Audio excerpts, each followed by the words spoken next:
안녕하십니까. 김상범의 풍수이야기의 김상범입니다. 지난 시간에는 서원풍수와 전통가옥풍수를 말씀드렸습니다. 오늘은 왕릉풍수에 대해서 말씀드리겠습니다.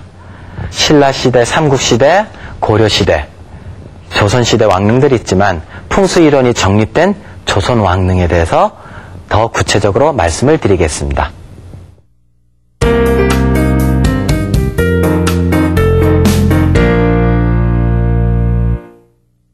왕릉에는 삼국시대 왕릉, 통일신라 왕릉, 고려왕릉, 조선왕릉 이렇게 크게 구별할 수가 있는데, 삼국시대 왕릉이나 통일신라 왕릉은 풍수이론이 정립되지 못한 상황에서의 왕릉들이었습니다. 그 다음 통일신라 말 때 중국에서 커다란 풍수이론이 하나 들어옴으로 해서 고려왕릉과 조선왕릉은 풍수적으로 볼 수가 있는데, 개성에 고려왕릉들이 많이 모여 있으므로 조선왕릉밖에 우리는 많이 검토를 할 수밖에 없는 상황입니다. 자, 그럼 삼국시대 왕릉은 주로 어떤 왕릉의 형태를 가지고 있느냐? 자, 신라왕릉을 경주에 가서 신라왕릉을 한번 보겠습니다. 신라왕릉은 봉분이 큽니다. 그리고 평지에 능이 입지에 있는 것이 특색입니다. 근데 풍수이론이 미완성된 상황이라고 했죠. 그래서 풍수적으로는 가치가 좀 덜하다 하겠습니다. 자, 그 다음 고려왕릉입니다.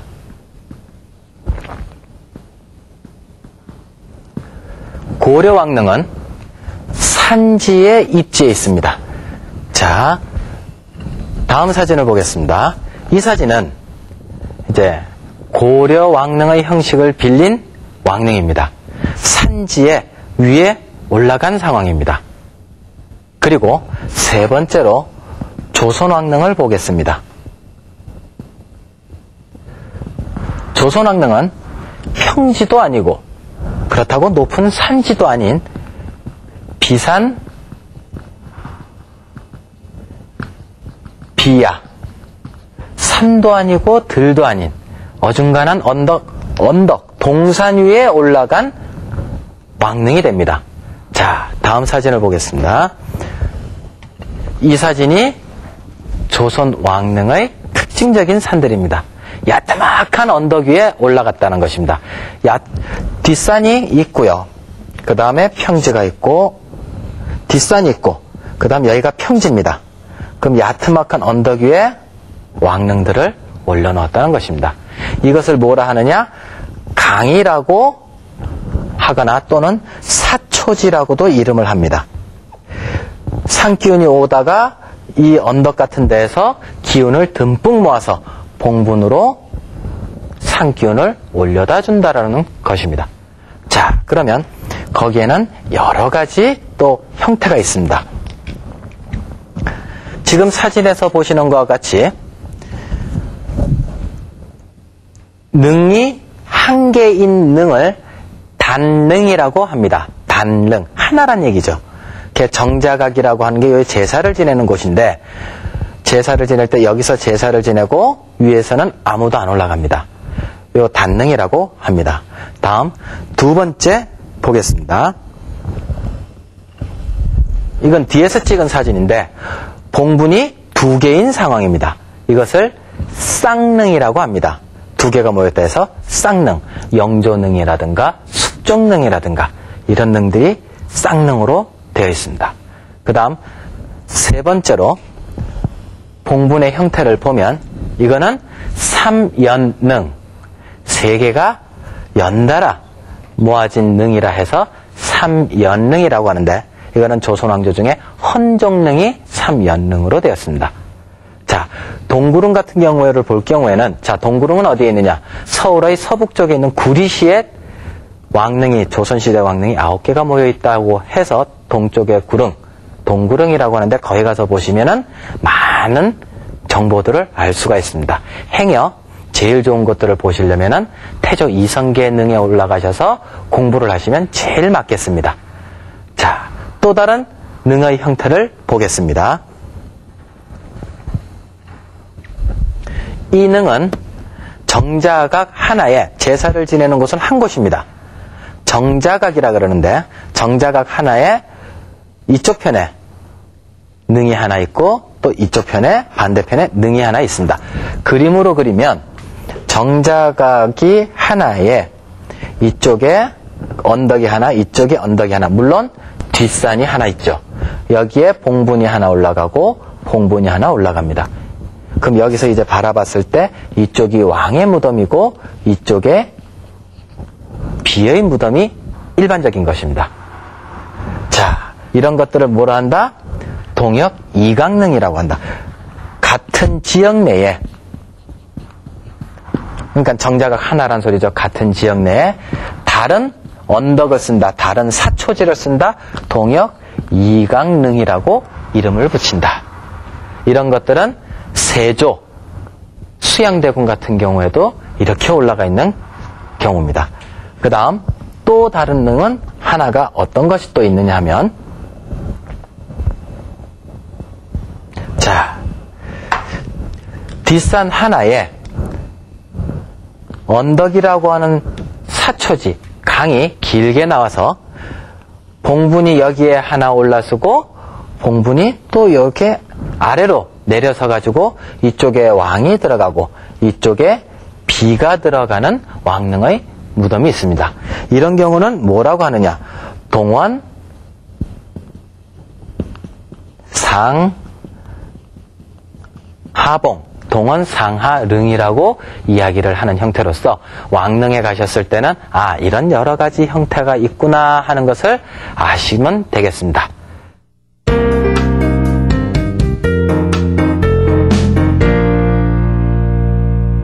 네, 조선왕릉은 국장이라고 하죠. 임금님이 돌아가신 것을 국장이라고 합니다. 그러면 임금이 딱 돌아가시면 세 개의 기구들이 동시에 쫙 이제 발동이 걸려요. 첫 번째가 빈전도감, 그 다음 두 번째가 국장도감,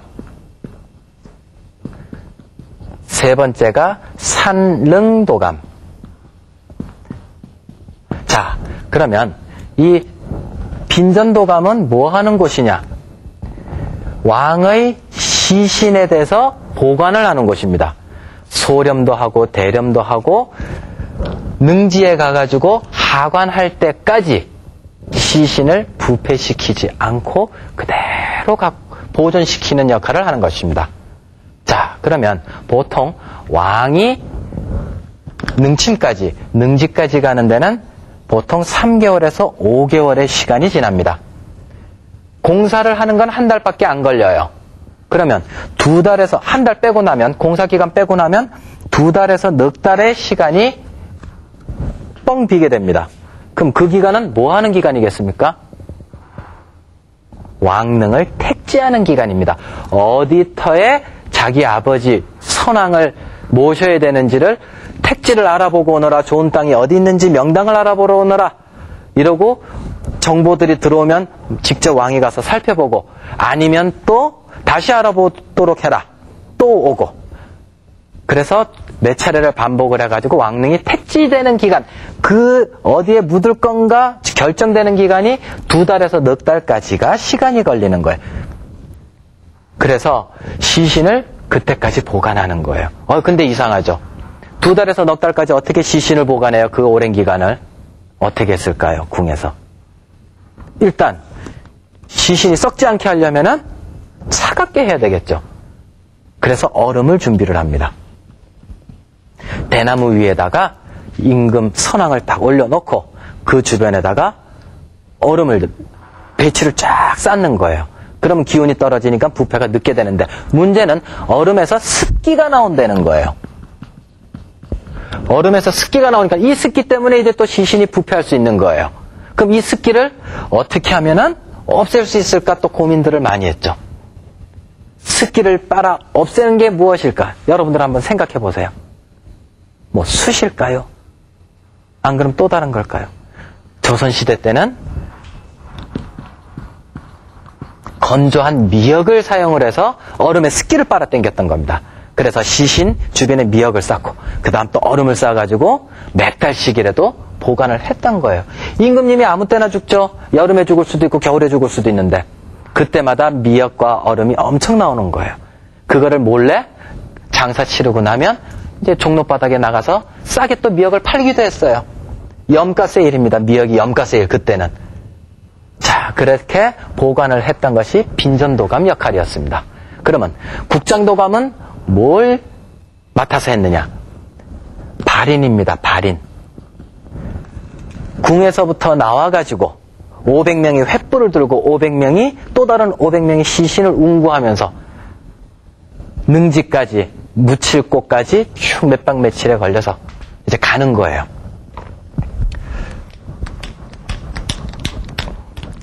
그거를 도맡아가지고 했던 것이 국장도감이고 산릉도감은 이제 비로소 왕릉 택지를 하는 곳이에요. 왕릉 택지. 어디가 더 좋더라, 어디가 더 좋더라. 그 결정이 딱 나고 나면은 비로소 이제 거기에 필요한 돌들도 깎고 능을 어떻게 하면 평지를 만들어가지고 뒤에 담장도 치고 성물도 세우고 매끈하게 만드는 거를 산릉도감에서 하고 있는 거예요. 그러면 왕이 딱 죽으면 이게 설치가 딱 됨과 동시에 이거를 맡는 사람이 누가 맡느냐? 우의정이 맡아요. 우의정이 맡아가지고 이제 이 세 가지 일들을 쫙 처리해 나갑니다. 그러면 이 사람은 나중에 또 한 진급 올라가는 거예요. 자, 그러면 이 발인을 해가지고 쭉 능지 쪽으로 갈 텐데 이게 한반도 왕이 이제 한양에서 죽었습니다. 그러면 아무 때나 명당터만 있으면 평양도 가서 묻히고 한경도 가서 묻히고 경상도, 전라도, 강원도 가서 아무 데나 묻혔느냐? 아닙니다. 규칙이 있었어요. 어떤 규칙이냐? 도성에서 80리 안에 묻혀야 된다라고 하는 규약이 있었습니다. 80리, 왜 80리가 나왔습니까? 너무 멀리 무덤들이 흩어져 있으면 거기 제사를 지내러 가야 된단 말입니다. 그러면 그동안에 변방에서 누가 쳐들어온다거나 안 그러면 다른 지역에서 난이 일어났을 때 그것을 진압을 하려면 그러면 환궁할 시간이 없는 거예요. 빨리 정치를 해야 되는데. 그래서 80리 범위 안에서 능지를 구하고 빨리 무슨 일이 났을 때 환궁을 해서 정치를 하기 위한 곳이 80리였습니다. 옛날에는 80리라고 했는데 요때 10리는 5.4km였습니다. 5.4km. 그럼 8배 곱하면은 43.2km. 꼭 마라톤 거리하고 비슷하죠. 한나절 만에 돌아올 수 있는 거리예요. 요즘으로 치면 100리에 해당하는 겁니다. 자, 그러면 요 80리라고 하는 범위 조금 크게 보겠습니다. 요거를 크게 확대를 해보면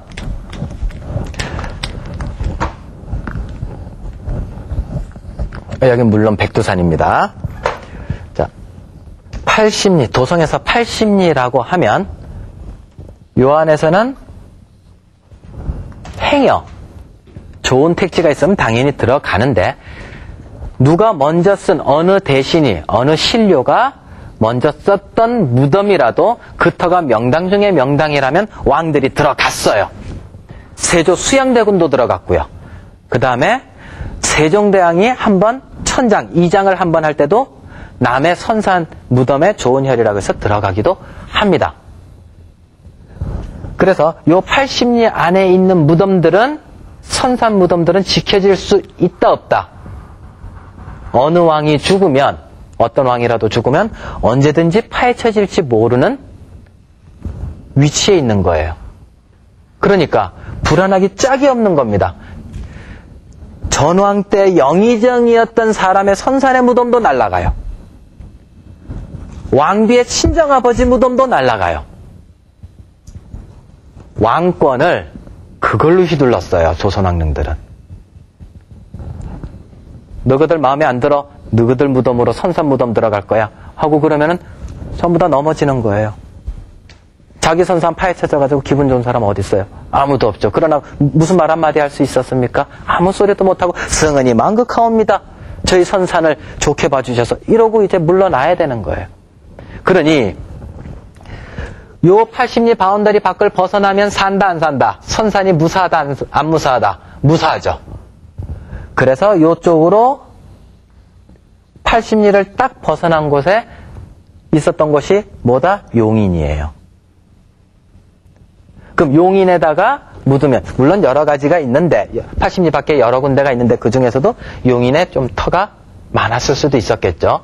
그래서 무슨 말이냐. 사후에, 죽은 후에는 용인에 명당 많다는 소리가 있는 거예요. 용인에 명당 많다. 그러니까 안전지대란 얘기입니다.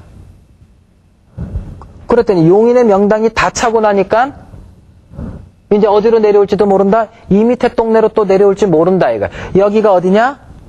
진천이라는 곳입니다. 이 진천 사람들 입장에서는 이제 큰일 난 거예요. 자꾸 사람들이 용인에 선산무덤들이 다 생기고 나면 우리 진천까지 내려오지 않을까 걱정을 하는 거예요. 그렇다고 용인에 명당 많다? 진천에는 명당 없다. 이렇게 말할 수는 없는 거죠. 그래서 우리는 그렇게 해서는 안 되겠다 해서 앞에다가 우리 진천은 어떤 마을이다? 생거 진천. 살아서 거주하기에는 좋은 진천이다. 화면으로 한번 보실까요? 자, 중부고속도로를 따라서 진천 IC로 딱 진입을 하면 이런 돌이 보여요. 거기에 뭐라고 써 있느냐? 사진과 같이 생거 진천. 살기에는 좋은 우리 진천 땅이다. 이렇게 해서 자기네들은 흉당을 안 하면서도 잘 삶터로서 만들려고 했던 것입니다. 자, 그러면 또 하나 요쪽 부분에 또 재밌는 이야기가 있습니다. 수원 80리라는 소리가 있습니다.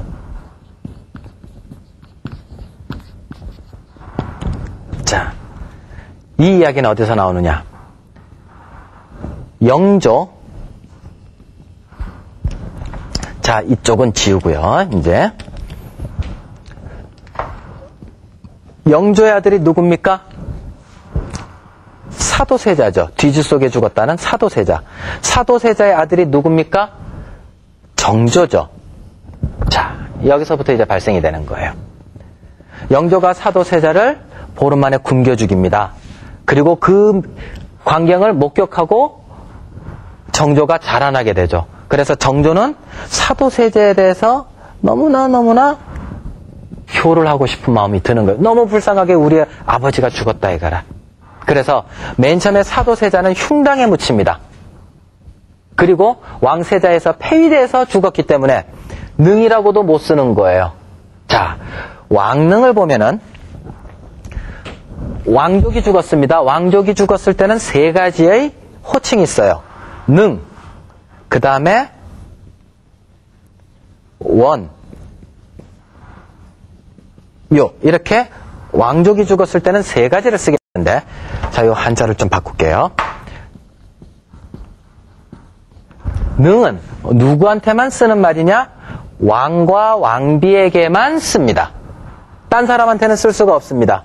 아무리 힘이 많았던 사람이라도 왕과 왕비에만 쓸 수 있어요.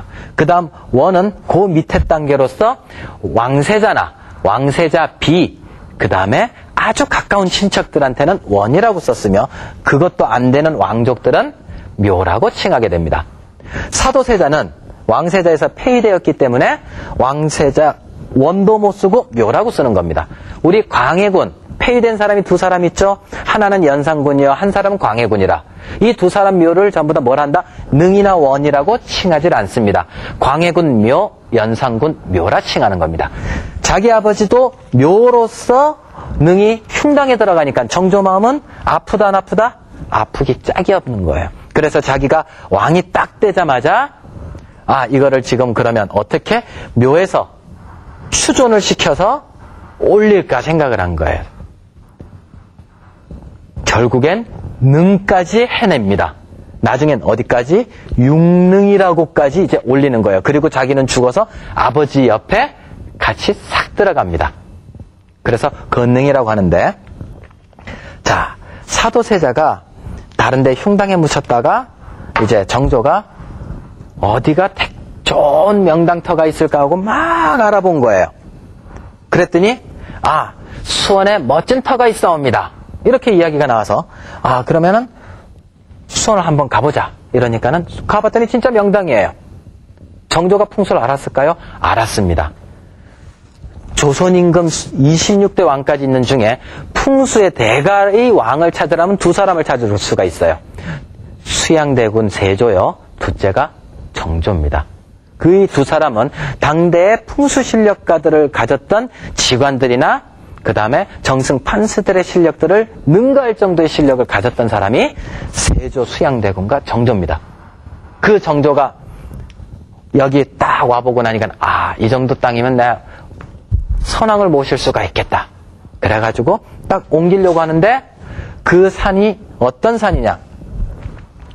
화산이라고 하는 산이에요. 근데 신료들이 이제 들고 일어나는 거예요. 상감마마 80리를 벗어나옵니다. 아니되옵니다. 진짜 80리로 벗어나느냐? 그러니까 예, 그렇사옵니다.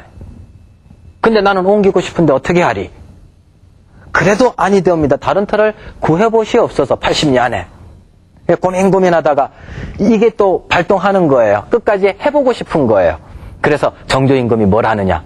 그럼 정 안 되겠느냐? 예, 그렇사옵니다. 그러니까 알았다. 왕명으로 명한다. 앞으로 수원은 80리로 하라. 이래가지고 왕명으로서 수원이 80리로 경계 바운드리가 이렇게 딱 들어오게 됩니다. 그리고 자기 아버지를 이제 화산으로 옮기려고 하는 거예요. 근데 화산에는, 이 산에는 이미 뭐가 있었다? 수원이라고 하는 마을이 있었어요. 그거를 옛날 말로는 수원읍치라고 합니다. 마을이 이미 살고 있는 뒷산에다가 아버지 봉분을 놓고 싶은 거예요. 큰일 났네. 옛날부터 마을에서 내려오는 상황을 보면 못한다 그랬거든. 그래서 수원읍치를 팔달산이라고 하는 곳으로 북쪽으로 2주를 전부 다 주민들을 옮기고 그리고 화산에다가 놓게 됩니다. 다음 사진을 보겠습니다. 이 사진이 사도세자를 정조가 옮긴 육릉입니다. 자, 이 산은 뒤에 화산입니다. 그리고 물론 산 모양새도 풍수적으로도 꽃 모양입니다. 그래서 산 기운을 조금 더 우리 아버님에게 더 주고 싶어가지고 왕릉에다가 특이한 어떤 풍수적인 인테리어를 합니다. 자, 다음 사진을 보겠습니다. 이 봉분 밑에 이렇게 둘러싼 것을 병풍석이라고 이야기를 합니다. 이 병풍석의 문양들을 보면 자세히 보면은 꽃 문양이에요. 뒤에가 화산이므로 병풍석에도 꽃 문양을 사용했던 거예요. 자, 또 다음 사진을 보겠습니다. 그 앞에 있는 장명등입니다. 그럼 장명등도 이 문양들을 보면은 그대로 또 꽃 문양을 다 집어넣어 놨어요. 정조가 꽃을 좋아한 게 아니고 사도세자가 꽃을 좋아한 게 아니고 그 뒷산, 그 주변산이 꽃산, 화산이었기 때문에 그 산기운을 더 받고자 꽃 문양을 놓은 거예요. 그럼 화산을 벗어난 다른 산에서, 꽃산도 아닌 다른 산에서 저런 병풍석에 꽃 문양을 넣고 하면 돼요, 안 돼요? 안 되죠. 근데 많은 사람들이 사도세자 무덤에서 정조가 그렇게 했으므로 다른 산 가서도 왕릉에서 그랬으니까 우리도 똑같이 베끼자 하고 꽃 문양을 집어넣기도 한단 말입니다. 딴 산 가서도. 그럼 그게 맞아요, 안 맞아요? 안 맞죠. 베끼기 무덤 하다가 잘못되는 경우도 참 많더라. 자, 그 다음 왕릉에서 또 다른 특징을 한번 보겠습니다. 무인석이라는 것이 있습니다. 자, 이 무인석이라는 말은 무슨 소리냐? 봉분이 있고요. 이제 이걸 곡장이고 뒤에서 산줄기가 내려오고 이제 임금 봉분이 있습니다. 봉분 앞에 여기 이제 석상들을 세우는데 여기 문인석이고 여기가 무인석입니다. 그럼 문인보다 무인이 좀 직급이 낮았으므로 문인을 좀 더 봉분 옆에 가까이 된 거예요. 이 무인석은 문제는 왕릉에만 사용할 수 있다는 거예요. 문인석은 다른 선산 무덤에 가서도 문인석을 찾아볼 수가 있는데 조선왕릉 이외에서 무인석을 찾아볼 수는 없습니다. 무인석은 뭐를 상징한다? 그래야말로 병권을 상징합니다. 군사력을 상징하는 거예요. 다른 선산에서 무인석을 사용을 했다면 이거는 영모죄에 해당이 되기 때문에 무인석을 사용할 수가 없었어요. 왕의 형제라도 사용을 못했습니다. 왕과 왕비릉, 능이라고 칭해지는 것에만 무인석을 사용을 한 거예요. 근데 이 무인석이 재밌는 것이 왕릉을 돌아다니다 보면 그 죽은 왕이 권력이 컸고 그 다음에 멋진 왕이었고 힘센 왕이었으면 무인석도 근엄해요. 근데 힘이 없었던 왕들의 무인석들을 보면 배시 웃고 있고 부드럽고 연약한 표정의 무인석들을 또 갖고 있는 것이 또 재밌는 특징이기도 합니다. 자, 무인석이 여기에서 사진에서 보면 봉분이 여기 있습니다. 그 다음에 여기 문인석입니다. 그 다음 그 하나 더 밑에 무인석이 여기 있습니다. 지금 이 능은 태조 이성계의 능인데 무인석을 한번 보겠습니다. 이게 무인석입니다. 장군복을 입고 칼을 차고 이러고 근엄하게 있는 표정이에요.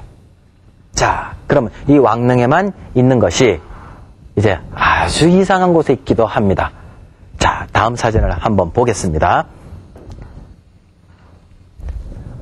서울 어린이 대공원입니다. 서울 어린이 대공원은 옛날에 1900년 초에 유릉이라고 하는 능이 있었어요. 근데 지금은 흔적도 없어졌어요. 가서 이렇게 보니까 누가 올라가 있더라? 유릉은 딴 데로 갔고요. 조만식 선생 동상이 거기에 올라가 있었어요. 그러면 유릉 시체는 옮겨졌습니다. 나머지 돌조각들, 성물들은 여기에도 돌조각들이 호랑이, 돌로 만든 호랑이, 돌로 만든 양, 돌로 만든 호랑이, 돌로 만든 양, 무인석이 타는 말, 문인석이 타는 말, 이런 돌조각들이 이제 흩어져 있는데 이 유릉의 어린이 대공원의 무인석을 저희들이 찾아냈어요. 어디가 있어요? 이 무인석들이. 시체는 유릉은 딴 데로 갔고